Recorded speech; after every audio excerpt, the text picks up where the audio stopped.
이 시간에 함께 하나님의 말씀을 나누겠습니다. 오늘 함께 나눌 말씀의 제목은요, 무엇이 보이느냐입니다. 무엇이 보이느냐. 여러분, 믿음을 가지면, 주님께서 우리의 구주가 되시는 믿음이 되면은 여러분, 안 보이던 것이 보이게 됩니다. 여러분, 그것을 경험해 보셨습니까? 믿음을 갖고 나서 안 보이는 것이 보였다라고 그렇게 말할 수 있는 것이 뭐가 있겠습니까? 여러분, 혹시 사람의 영혼이 얼마나 귀한가를 한번 보셨습니까? 물론 우리가 피곤하고 힘든 어떤 그런 관계도 있지만, 여러분, 그 피곤하고 힘든 관계 속에도 그 영혼을 볼 수 있는, 그 영혼이 얼마나 아름답고 귀한가를 볼 수 있는 그 눈이 믿음 안에서 열리는 것을 보게 됩니다. 믿음을 갖게 되면 또 어떤 것이 보입니까? 영생의 길이 보입니다. 영생의 길. 어떨 때는 그 길을 걸어가는 것이 힘들고 고달프지만 그 길이 영생의 길인 것을 보게 된다는 것입니다. 또 어떤 것이 보입니까? 영원한 하나님의 나라가 보입니다. 여러분, 우리가 천국 갈 것을 믿습니다. 그런데 그 하나님의 나라, 천국이 실제인 것을 점점 더 보게 되는 것이 믿음입니다. 여러분, 그런 은혜가 정말 우리의 삶 가운데 있기를 원합니다. 그래서 믿음은 분명히 새롭게 보이는 것이 있습니다. 몇 년 전에 제가 한번 말씀드렸죠. 비문증이 생겨가지고 왼쪽 눈에 주먹만한 공이 시야를 그렇게 꽉 막는 그런 때가 있었습니다. 병원에 정말 두려운 마음으로 가서 이것을 어떻게 치료할 수 없나 이렇게 물어봤더니 노화라고 했습니다. 의사가 노화라고 어쩔 수 없다. 얼마나 절망스러웠는지 모르겠습니다. 그때 저는 그 답답하게 안 보이는 그 눈으로 그렇게 살면서 평생을 이렇게 살아야 되나, 이제 남은 시간들을 이렇게 살아야 되나, 이제 운동도 못 하겠구나, 이런 이제 고민을 했던 때가 있었습니다. 근데 너무너무 참 힘들고 어려운 마음으로 주님 앞에 매달렸죠. 주님, 치료해 주십시오. 주님, 낫게 해 주십시오. 그런데 열심히 기도하고 다음 날이 돼도 또 기도하고 그 다음 날이 돼도 변함이 없었습니다. 그래서 거의 그냥 포기하고, 그렇지만 기도는 멈추지 않았습니다. 계속 주님 치료해 주십시오. 주님 치료해 주십시오. 그렇게 기도했죠. 그런데 한 달쯤 지나서, 한 달이 조금 지나서 그게 점점 이 지나던 공이 점점 옅어지는 것입니다. 옅어지고 조금 그 시야가 열리고 지금 완전히 낫게 됐습니다. 얼마나 감사한지요. 얼마나 감사한지요. 제가 잘 보고 다닐 때는, 눈이 잘 보일 때는요, 그렇게 감사한 줄 몰랐습니다. 그런데 눈이 완전히 이렇게 비문증이 생겨서 시커먼 공이 시야를 가리고 안 보이다가 다시 보게 되니까, 완전히 주님께서 치료해 주신 것을 경험하게 되니까 너무너무 감사했습니다. 본다는 게 얼마나 감사한지 몰랐습니다. 그리고 확실히 이제 그렇게 보게 되면서 이전에 보지 못했던 것을 봤습니다. 이전에 보지 못했던, 정말 눈이 안 보일 때는, 정말 눈이 보일 때는요, 제가 제 육체의 한계가 정말 이런 것이구나라는 것을 보지 못했습니다. 그런데 분명히 육체의 한계가 있구나. 노화를 거슬릴 수 없는, 세월을 이길 수 없는 그런 한계가 있구나라는 것을 보게 됐습니다. 그리고 점점 시들어가는 것이 인생이구나라는 것을 확실히 그렇게 받아들이게 되었죠. 그러고 나서 이런 경험을 통해서 그것을 치유하시는 어떤 치유해 주시는 그런 경험을 통해서 아주 중요한 것을 보았습니다. 기도의 능력을 보았죠. 기도의 능력. 정말 처음에는 기도했지만 변화가 없어서 정말 그런 내 믿음이 약한가, 기도의 능력이 작은가, 이제 이런 고민을 하면서 이렇게 지나갔는데, 그냥 또 주님께서 완전히 치료해 주신 것입니다. 그래서 그것을 보면서 기도는 의사가 할 수 없다는 것도 그렇게 하시는 하나님의 능력, 기도의 능력을 보게 하시는 귀한 선물이구나라는 것을 다시 한번 알게 됐죠. 그러면서는 확신하는 것은 정말 의사도 할 수 없는 것을 수술하시는 하나님의 손길을 보게 됐습니다. 여러분, 믿음을 갖게 된다는 것은요, 이렇게 보이지 않는 어떤 것을 다시 보게 되는 그런 은혜를 우리가 경험하게 됩니다. 함께 요한복음 9장 39절에서 41절 말씀을 보시겠습니다. 요한복음 9장 39절에서 41절입니다. 요한복음 9장 39절에서 41절까지의 말씀을 제가 천천히 받들어 읽겠습니다. 예수께서 이르시되 내가 심판하러 이 세상에 왔으니 보지 못하는 자들은 보게 하고 보는 자들은 맹인이 되게 하려 함이라 하시니 바리새인 중에 예수와 함께 있던 자들이 이 말씀을 듣고 이르되 우리도 맹인인가? 예수께서 이르시되 너희가 맹인이 되었더라면 죄가 없으려니와 본다고 하니 너희 죄가 그대로 있느니라. 여러분, 이 말씀이 여러분에게 어떻게 이해가 됐습니까? 예수님 말씀이 이것입니다. 본다고 하면 못 보는 것이고요. 보지 못할 때 볼 수 있다라고 말씀하신 것입니다. 뭔가 좀 역설적이죠. 본다고 하면 못 보는 것이고 보지 못할 때 볼 수 있는 것이 있다. 그러니까 눈에 보이는 것이 다가 아니다라는 말씀인 것 같기도 하고요. 보지 못하는 것은 절망이 아니라 새로운 가능성이다라는 것을 말씀하심을 어렴풋이 느낄 수 있습니다. 그러니까 보이지 못할 보이지 않을 때 믿음으로 다른 것을 볼 수 있다. 그래서 그 다른 것을 볼 수 있는 것이 축복이다라는 사실을 말씀하시는 것 같습니다. 그러니까 어렵지만 굉장히 중요한 진리를 우리에게 말씀하신다라는 생각을 하게 됩니다. 우리가 4월부터 새롭게 창세기를 읽고 있는데요. 창세기 말씀을 읽고 있는데 특별히 창세기 1장, 2장, 3장에서는 하나님의 창조와 인간의 타락에 대한 말씀들이 기록되어 있죠. 근데 이 말씀을 읽으면서 아주 중요하게 늘 그렇지만 아주 중요하게 그렇게 눈에 들어오는 단어가 있는데 그 단어가 바로 선악과입니다. 하나님은 선악과를 만드셔서 눈에 잘 보이는 동산 중앙에 그것을 두셨습니다. 여러분 생각해 보셨습니까? 왜 먹지도 못하는 과일을 만드셔서 동산 중앙에 두셨을까? 제가 한번 말씀드렸죠. 보라고 두신 것입니다. 그러니까 먹으라고 두신 과일이 있고요. 보라고 두신 과일이 있습니다.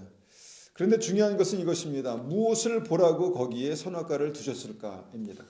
아름다운 과일을 만드셔서 관상용으로 보게 하시려고 그것을 두셨겠습니까?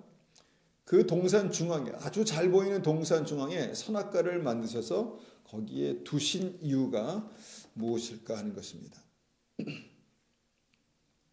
하나님께서 이 선악과를 잘 보게 하실 수 있는 말씀을 주십니다. 창세기 2장 17절 말씀입니다. 한번 제가 받들어 읽겠습니다. 창세기 2장 17절.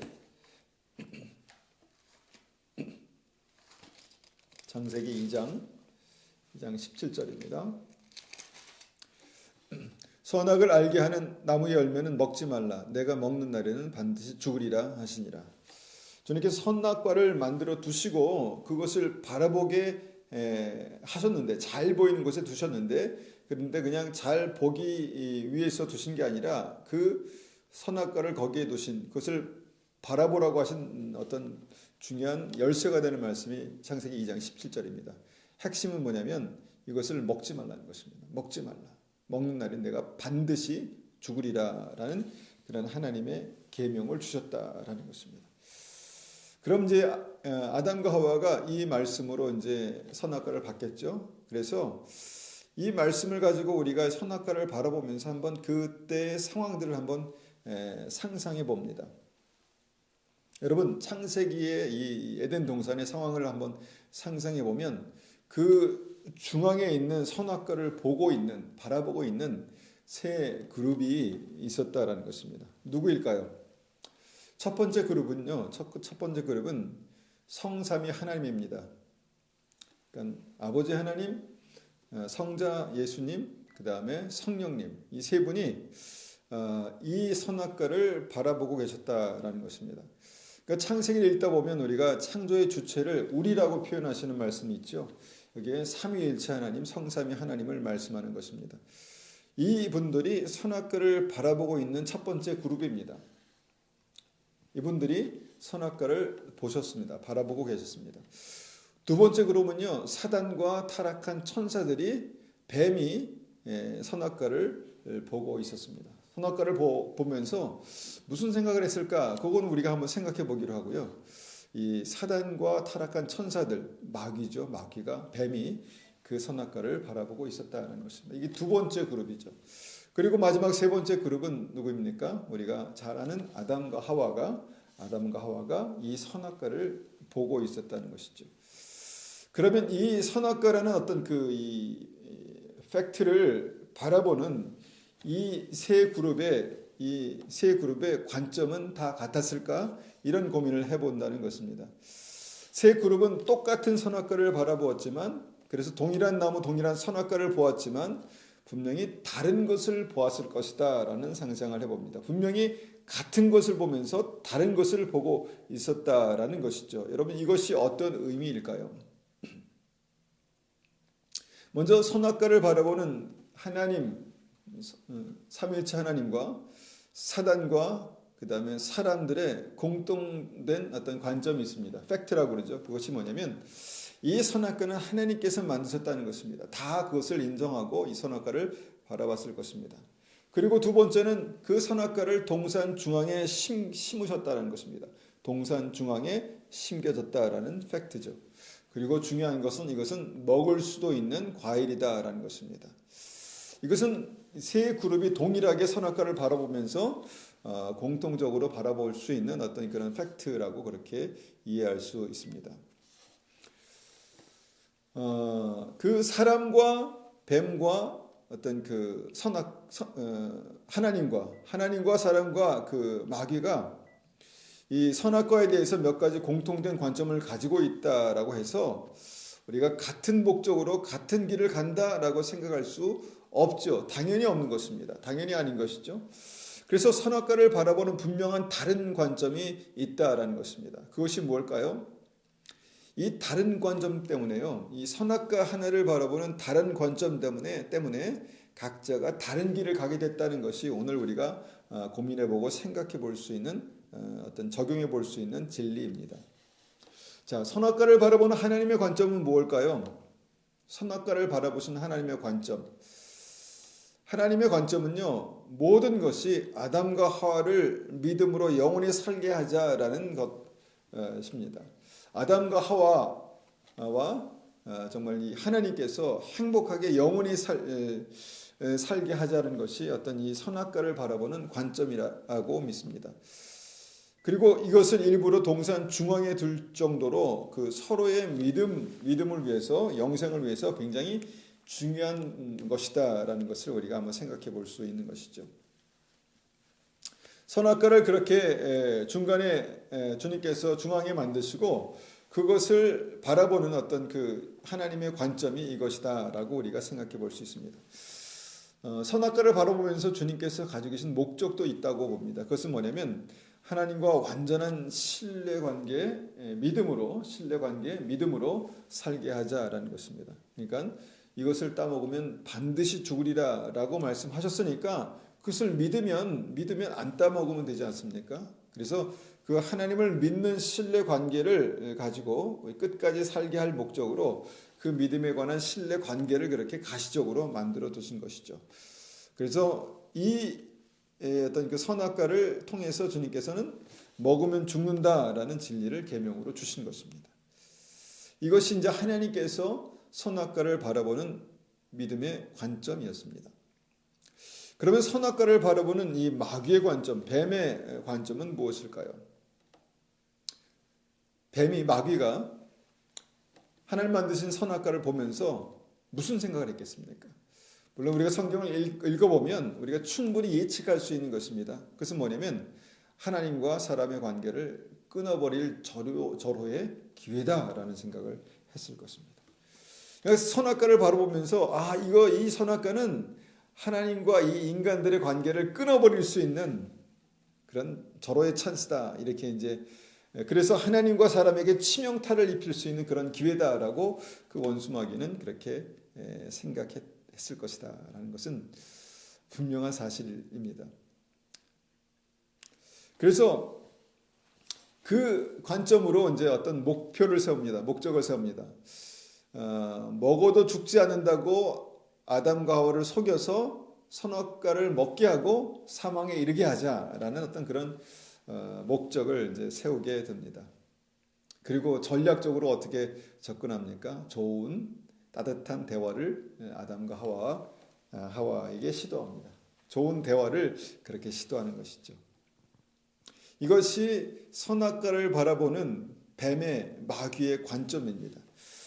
그러면 아담과 하와의 관점은 무엇입니까? 하와의 관점은 뭘까요? 아담과 하와의 관점은 나도 하나님처럼 되고 싶다라는 생각을 하게 됐습니다. 처음에는 아무 생각 없었습니다. 먹지 말라고 말씀하셨으니까 먹지 말아야 되겠다. 근데 뱀의 말을 듣고 나서 어떤 생각이 들었습니까? 나도 하나님처럼 되고 싶다라는 생각을 했다는 것이죠. 여러분, 누구를 사랑하면, 좋아하면 닮고 싶고 그렇게 되고 싶은 마음이 들지 않습니까? 그런데 방법이 잘못됐다는 것이죠. 방법이 달랐다는 것이죠. 인격과 사랑을 닮아가는 것이 아니라 하나님께서 금하신 어떤 것에 대해서 닮고 싶다. 나도 그렇게 하고 싶다라는 그런 그 마음이 탁 아담과 하와의 마음에 꽂혔다는 것입니다. 그래서 먹음직도 하고 보암직도 하고 먹으면 지혜롭게 할 만큼 그렇게 탐스러웠다. 이렇게 이제 고백하는 것이죠. 그래서 그것을 볼 때마다 어떤 목적이 생겼습니다. 한 개만 먹고 싶다. 한 개만 따먹고 싶다. 이런 생각이 자꾸 들었을 것입니다. 그리고 전략적으로 어떻게 했을까요? 하나님께서 안 보이실 때, 하나님께서 안 계신다고 생각될 때 한 개만 딱 얼른 따서 먹어보자. 이렇게 이제 마음을 먹었던 것 같습니다. 여러분, 같은 선악과를 보면서 이 세 그룹의 관점이 다 달랐다는 것입니다. 그래서 어떻게 되었습니까? 결국 사람은 하나님의 말씀을 믿지 못하고 선악과에 대한 마귀의 관점을 딱 붙들고 갖게 되고, 그리고 선악과를 먹고 생명에서 끊어져서 마귀가 의도하는 사망에 이르게 됩니다. 여러분, 구원받는 믿음이 뭘까라고 생각해 보면, 구원받는 믿음은 제대로 된 믿음의 관점을 갖는 것입니다. 구원받는 믿음은 제대로 된 믿음의 관점을 갖는 것입니다. 여러분, 한 사물을, 한 팩트를 본다고 똑같이 보는 것은 아닙니다. 똑같은 것을 본다고 해서 같은 관점을 갖게 되는 것이 아니다라는 것입니다. 여러분, 우리가 어떤 것에 대한 정확한 관점이 필요할까요? 믿음이 어떤 것에 대한 정확한 관점이 필요할까요? 바로 예수님을 바라보는 관점입니다. 예수님을 바라보는 관점. 여러 가지 말로 표현할 수 있겠죠. 예수님은 살아계신 하나님의 아들, 유일한 구원자십니다. 이것은 대부분의 사람들이 그렇게 이제 동의하는 그런 어떤 공통된 관점이라고 볼 수 있죠. 그런데 그것보다 더 중요한 관점, 뭔가 구원받는 믿음이 가져야 될 관점이 뭘까 이렇게 고민해 보니까 예수님이 정말 살아계신 하나님의 아들, 유일한 구원자라는 그런 관점보다 더 개인적인 퍼스널한 그런 관점이 필요한데, 그것은 뭐냐면 그 예수님이 나의 주인이 되시는 것입니다. 나의 구주가 되시는 것입니다. 예수님이 하나님의 아들이셔, 유일한 구원자셔 라는 것에 대한 것을 인정하는 것은 굉장히 중요한 시작이죠. 그런데 구원받는 믿음에서 꼭 필요한 관점, 중요한 관점은 뭐냐면 그분이 나의 구주가 되시는 것입니다. 예수님이 나의 구주가 되시는 것, 예수님이 나의 구주가 된 사람들의 바라보는 관점은 다릅니다.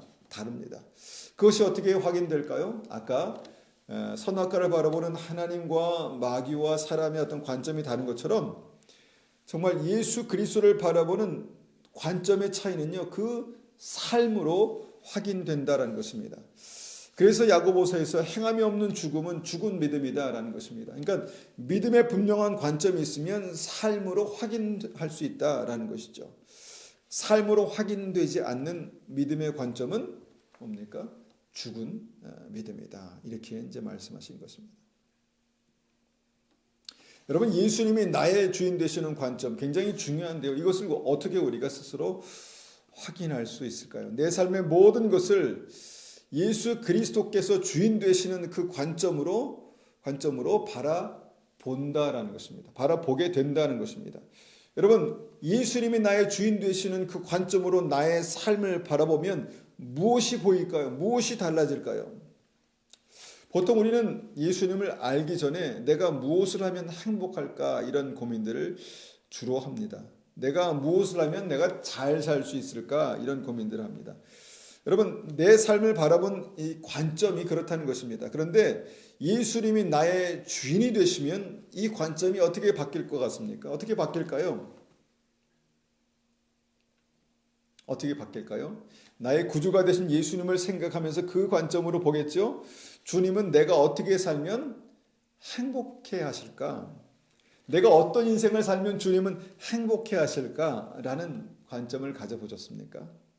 내가 어떻게 살면 주님께서 기뻐하실까? 이런 말들을 많이 하죠. 이런 고민들을 많이 하죠. 그런데 이 고민이, 이 고백이 실제가 될 때 여러분 그것은 믿음에 대한 어떤 제대로 된 예수님을 바라보는 제대로 된 믿음의 관점을 갖고 있다라고 그렇게 말할 수 있겠죠.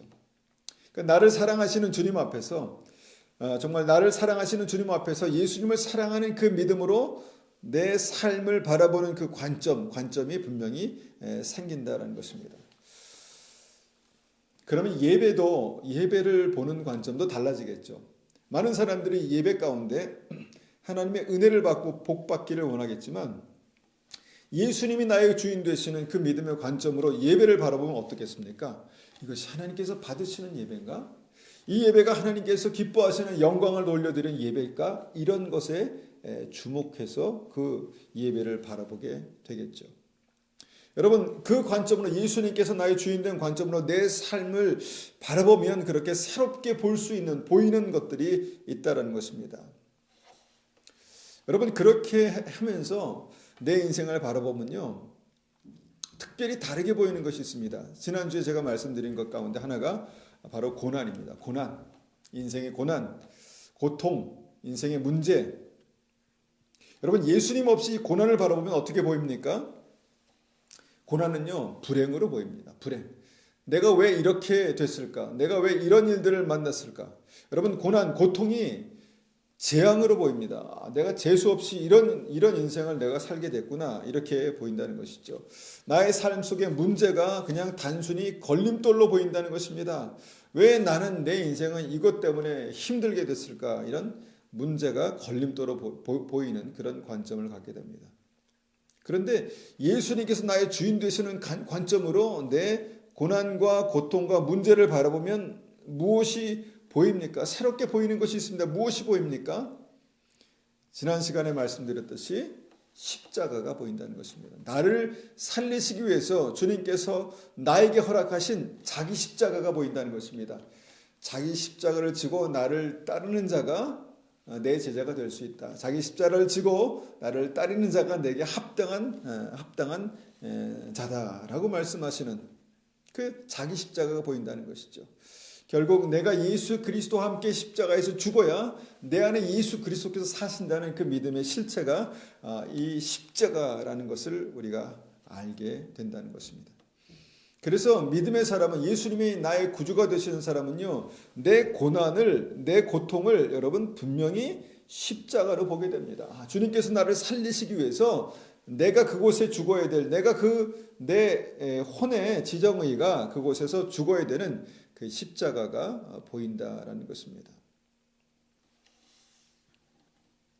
여러분 내 삶을요 믿음 없이 보면 불편한 것 투성입니다. 나에게 왜 이것도 없지 저것도 없지 나는 왜 이것이 부족하지 너무너무 이것이 정말 너무너무 없지라는 것을 이제 보게 된다는 것이죠. 불편한 것 또 부족한 것 투성입니다. 왜 하나님 나를 이런 힘든 상황에 두신 것이지? 하나님 실수하시나? 하나님 뭔가 잘못 아시고 계시나? 하나님 주무시는 거 아닌가? 나는 왜 가난할까? 나는 왜 이런 힘든 가정에서 태어났을까? 나는 맨날 이런 고생을 반복해야 하는가? 라는 생각을 하게 되는 것이죠. 그런데 믿음의 관점으로 예수님이 나의 주인 되시는 관점으로 내 인생을 바라보면 보이는 것이 있다는 것입니다. 무엇이 보일까요? 내 인생에 무엇이 보일까요? 내 인생은 영생으로 가는 생명의 길이 있는 광야구나. 이스라엘 백성들이 출애굽해서 가나안 땅에 들어가기까지 걸어갔던 그 광야의 길, 생명의 길이 인생이구나라는 것을 보게 된다는 것입니다. 때로는 좁고 협착하여서 그리로 가지 않는 사람들이 그리로 가는 사람들이 많지 않지만 주의 성령께서 불기둥과 구름 기둥으로 나의 삶을 인도하실 때 내가 힘들고 어려워도 가야만 하는 생명의 길, 그 생명의 길이 그 광야에 있는 것을 보게 되는 것이죠. 그리고 그 길이 우리의 삶을 끝까지 생명의 길로 가게 하고 천국으로 이어져 있다라는 사실을 우리가 보게 될 것입니다. 여러분, 이 믿음의 관점을 가지면 이 보이는 것들이 굉장히 많습니다. 봐야 하는 것들이 굉장히 많습니다. 믿음의 관점을 가지고 보면요, 홍해의 길이 나는 것이 보입니다. 홍해의 길이. 어떻게 바다에 길이 날까? 그런데 하나님의 권능으로, 하나님께서 우리를 인도하실 때 하나님의 권능으로 바다를 가르시고 그 바다 가운데 길을 만드시는 하나님의 놀라운 영광, 하나님의 능력을 보게 되는 것이 믿음이다라는 것입니다. 믿음이 있으면 성령의 불기둥과 구름 기둥이 보입니다. 분명히 보입니다. 길이 없는 광야에서 캄캄한 어둠 가운데서 생명의 길로 인도하시는 성령의 불기둥과 구름 기둥이 보인다는 것입니다. 그것을 볼 때 우리의 삶 속에 생명의 길을 보게 되는 것이 믿음이다라는 것입니다. 하루는 새벽에 정말 마음이 답답해서 기도하는 가운데 제게 그 성령의 기름이 채워지는 것을 그렇게 느끼게 하십니다. 여러분, 기도하실 때 성령의 기름이 채워지는 것을 느껴보셨습니까? 자주 있는 것은 아니지만 어떨 때 주님께서 간절히 기도하는 가운데 성령의 기름이 제 심령 가운데 영에 채워지는 것을 느끼게 하십니다. 그렇게 채워지는 것을 느끼게 하실 때 제가 기도하는 가운데 제 인생에 가야 할 길을 보게 됩니다. 제 인생에 가야 할 길. 보여주시는 것이 있다는 것입니다. 보게 하시는 것이 있다는 것입니다. 때로는 정말 여러 가지로 힘들고 어려운 일들이 있을 때 간절히 기도합니다. 그때 주님께서 지금 일어나고 있는 상황들이 어떤 것인지를 꿈으로 보여주십니다. 꿈으로도 보여주십니다. 그래서 그렇게 보여주시면 내가 무엇을 위해서 기도할지, 어떻게 기도해야 할지, 무엇을 구해야 될지 정확하게 그렇게 기도하게 되죠. 완벽한 것은 아니지만 우리가 주님을 구할 때 주님께서 우리에게 그렇게 보게 하시는 것, 보여주시는 것들이 있다라는 것입니다. 그런 과정을 통해서 내 삶 속에 정말 삶의 목적 되신 주님을 다시 한번 더 분명하게 보게 되는 것이죠. 여러분은 인생을 통해서 무엇을 보십니까? 예수 그리스도를 통해서 무엇을 보십니까? 십자가를 통해서 무엇을 보십니까? 여러분, 특별히 정말 함께 모이셔서 예배를 드릴 때 무엇을 보십니까? 무엇을 보십니까? 설교하는 목사를 보십니까? 아니면 PPT가 지나가는 스크린을 보십니까? 컴퓨터를 보십니까? 여러분, 예배를 드릴 때마다 우리가 보아야 하는 것은 하나님의 영광을 보셔야 합니다. 하나님을 보셔야 합니다. 하나님의 손길을 보셔야 합니다. 하나님의 마음을 보셔야 합니다. 봐야 할 것이 있다는 것입니다. 반드시 봐야 할 것이 있다는 것입니다. 여러분, 말씀을 들으시면서 무엇이 보이십니까? 무슨 생각을 하십니까? 무엇을 간절히 원하십니까? 그것이 바로 내가 지금 보는 것입니다. 내가 지금 보기 원하는 것입니다. 여러분, 지금 나는 예수님이 나의 구주가 되시는 믿음으로 보고 계십니까? 여러분, 내 삶, 내 인생, 내 가정, 나의 미래, 이것을 바라보는 하나님의 관점이 바로 믿음이다라는 것입니다. 다윗을 보니 내 마음에 합한 자로다 말씀하신 하나님, 하나님과 합하여진 다윗의 마음으로 볼 수 있는 하나님이 계셨다라는 것입니다. 여러분, 그런 믿음의 관점으로 보는 것이 구원입니다. 구원받는 믿음입니다. 예수님의 관점으로, 예수님의 눈으로 나를 바라보고 내 인생을 바라보시기를 축원합니다. 주님께서 보게 하시는 그것을 우리가 보기를 간절히 원합니다. 여러분, 그것을 위해서 기도하십시오. 주님, 내가 주님께서 보게 하시는 그것을 보길 원합니다. 내가 본다고 하지만 못 보고 있는 그것을 보길 원합니다. 내가 보지 못한다고 하지만 하나님께서 나에게 보여주실 것이 분명히 있음을 내가 믿음으로 고백합니다. 하나님, 그렇게 믿음으로 보기를 원합니다. 그렇게 믿음으로 오늘 하루와 이 한 주를 살아가길 원합니다. 그렇게 간절히 기도하시는 은혜가 우리의 삶 가운데 있기를 원합니다. 우리가 이 말씀을 가지고 한번 같이 기도하겠습니다. 하나님, 우리의 삶 속에 예수님께서 바라보신 그 관점으로 우리의 인생을 바라보고, 특별히 우리의 고난과 어려움을 바라보고 우리의 삶을 바라볼 수 있는 은혜가 있게 도와주십시오. 그렇게 한번 같이 기도하겠습니다.